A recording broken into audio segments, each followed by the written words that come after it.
بسم اللہ الرحمن الرحیم۔ ناظرین، آج آپ کی خدمت میں ایام فاطمیہ ہیں۔ ان دنوں ایک بڑا سوال کیا جاتا ہے کہ خلیفہ اول ابو بکر نے کیا نماز جنازہ حضرت فاطمہ زہرا سلام اللہ علیہا پڑھائی ہے یا نہیں۔ وہابی تکفیری گروہ کا یہ کہنا ہے کہ خلیفہ اول نے پڑھائی ہے۔ آئیے آج اہل سنت کی ہی کتابوں سے اس بات کی تصدیق کرتے ہیں کہ آیا وہ صحیح کہتے ہیں یا نہیں۔ ہر سال حضرت فاطمہ کی شہادت کے موقع پر تکفیری وہابیت سے وابستہ میڈیا اور نیٹ ورکس امیر المومنین علی علیہ السلام کے خلیفہ اول کے ساتھ تعلقات کو اچھے اور دوستانہ کے طور پر دکھانے کی کوشش کرتے ہیں۔ انہوں نے الطبقات الکبریٰ میں ابن سعد کی روایت کردہ دو روایتیں نقل کی ہیں۔ پہلی حدیث قال عن شعبی قال صلی علیہ ابو بکر، کہتے ہیں ابو بکر نے حضرت فاطمہ پر نماز پڑھی۔ الطبقات الکبریٰ کتاب ہے ان کی، وہاں سے یہ شعبی سے ہی نقل ہے، جلدار صفحہ 29۔ اب حدیث کا جائزہ لیتے ہیں، اس کو پرکھتے ہیں۔ اس روایت میں دستاویز اور معنی کے لحاظ سے شدید خرابیاں ہیں۔ سندی اعتبار سے اس حدیث کے راویوں کو سنی رجال کے منابع میں ضعیف کیا گیا ہے۔ اب ان میں سے ایک ذہبی ہے جو ماہر ہے علم رجال میں۔ علم رجال یعنی ان راویوں کے بارے میں بتاتا ہے جو راوی روایات کی ہیں، رسول اللہ سے روایات کی ہیں، ٹھیک ہے۔ اور یہ ذہبی وہ عالم دین محمد بن عمر الواقدی ایک شخص ہے، 207 میں اس کی وفات کے بارے میں لکھتے ہیں کہ سب اس کی ضعف پر متفق ہیں، یعنی محمد بن عمر کی جو روایات بھی ہوں گی وہ صحیح نہیں ہوں گی، ضعیف ہوں گی۔ اور مسلم، بخاری اور دیگر نے اسے مردود حدیث کہا ہے۔ اب آپ کو یہ ضعیف مردود کی تعریف میں انشاءاللہ آخر میں بتاؤں گا، یعنی وہ روایات جن کا مثلا عقیدہ صحیح نہیں ہے، جن کی عدالت صحیح نہیں ہے، اور علماء اہل سنت کے بزرگ علماء، ٹھیک ہے، جنہوں نے کتابیں لکھی علم رجال پر، یعنی راویوں پر لکھی ہیں، وہ لوگ اس کو مردود کہہ رہے ہیں، یعنی ان کی عدالت نہیں ہے، یہ جھوٹ بولتے ہیں۔ نسائی نے بھی اسے ناقابل اعتبار کہا ہے۔ زیادہ اہم بات یہ ہے کہ احمد بن حنبل نے اسے جھوٹا اور اسحاق نے اسے جھوٹا کہا ہے۔ یہ سیرہ اعلام، ٹھیک ہے، ذہبی کی کتاب ہے، جلد 9 صفحہ 454 پر یہ موجود ہے۔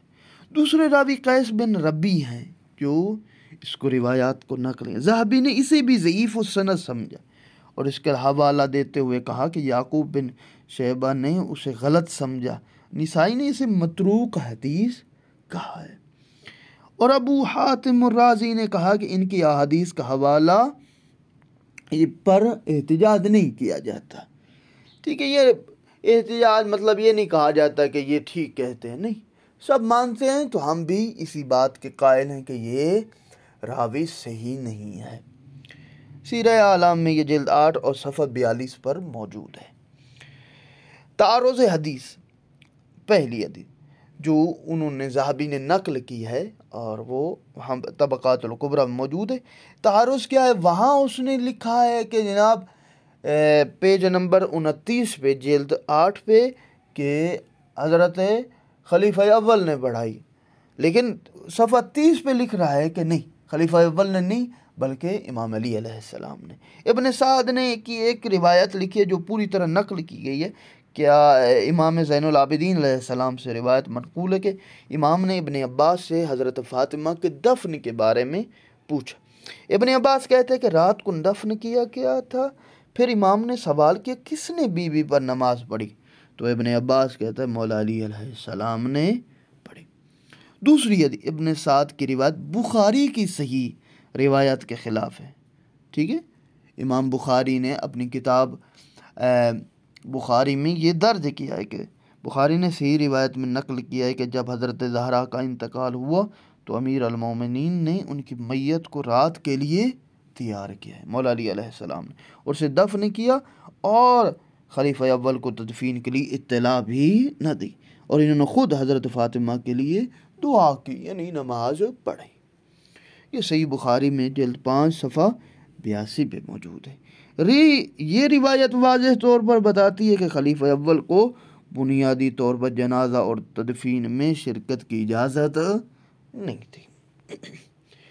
عبد الرزاق صنعانی نے ایک روایت نقل کی ہے جس میں کہا گیا ہے کہ حضرت زہرا نے علی علیہ السلام کو حکم دیا کہ انہیں رات کو دفن کریں تاکہ خلیفہ اول ان پر نماز نہ پڑھیں۔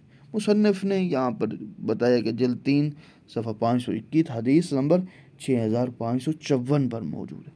دوسری حدیث، پہلی حدیث تو وہ بات کر دی تھی، حدیث اہل سنت کی طرف سے شبابہ بن سوار نے، عبد الاعلیٰ نے، ابی مسوار نے اور حماد نے ابراہیم سے نقل کیا ہے، وہ کہتے صلی ابو بکر صدیق علی فاطمہ، کہ خلیفہ اول نے جناب فاطمہ کی نماز جنازہ پڑھی۔ یہ بھی طبقات الکبریٰ میں جلد 8 صفحہ 29 پہ ہے۔ اچھا، اب ان کے راویوں کے بارے میں بتاتے ہیں۔ کہتے ہیں دستاویز میں مذکور عبد الاعلیٰ بن ابی مساور اور شبابہ بن سوار فزاری دونوں ہی سنی رجال منابع میں مجروح ہیں، ٹھیک ہے، ان کو صحیح العقیدہ بھی نہیں سمجھتے، ٹھیک ہے، اور ان کی طرف جھوٹ کی نسبت دی جاتی۔ نیز انہوں نے روایت کی دستاویز میں ابراہیم کے معنی ابراہیم نخعی ہیں، بنیادی طور پر ایسی کوئی کہانی بیان نہیں کر سکتے تھے، یعنی وہ ابراہیم جو نام لیتے ہیں وہ اس ابراہیم نام کا کوئی شخص نہیں۔ تہذیب الکمال میں مزی میں جلد 2 صفحہ 240 پر یہ موجود ہے۔ اس لیے اس حدیث کی سند کی کوئی سند نہیں ہے۔ پہلی حدیث کے مواد کے نقائص پر آپ نے غور کر لیا، اور روایت کے مواد کا باطل ہونا بھی واضح طور پر ہے۔ نیز ان دونوں احادیث کا مفہوم صحیح بخاری اور دیگر منابع میں موجود دیگر صحیح احادیث سے صریح تضاد ہے۔ مستند صحیح سنی احادیث کے مطابق امیر المومنین نے حضرت فاطمہ کی وصیت کے مطابق رات کو انہیں غسل دیا اور کفن دیا، ان کے جسم پر نماز پڑھی، جبکہ خلیفہ اول موجود نہیں تھے۔ اب آپ کی خدمت میں وہ جو احادیث کے اندر ضعیف تھا، مردود تھا، مجروح تھا، اب ان کی تعریف کے بتاتے ہیں۔ احادیث کی اقسام ہیں، حسن ہے، موثق ہے، ضعیف ہے۔ جو لوگ ان چیزوں سے وابستہ ہیں وہ صحیح طرح سمجھیں گے۔ ضعیف حدیث کیا ہوتی ہے؟ ایسا راوی جس کا عقیدہ صحیح نہ ہو اور علماء اسے جھوٹ بولنے والا کہیں۔ مردود کیا ہے؟ ایسا راوی جس کا دوسرے ثقہ راویوں سے اختلاف ہو، اس کی عدالت پر طعن ہو، یہ کہا گیا اس کی عدالت نہیں ہے۔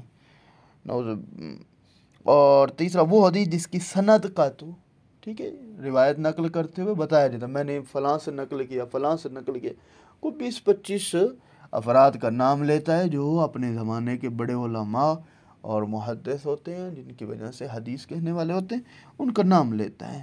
لیکن یہ جو مردود حدیث کیا ہوتی ہے؟ جہاں پر ان میں سے کچھ افراد کا نام نہیں لیا جاتا، ایسے ہی کہہ دیا جاتا ہے۔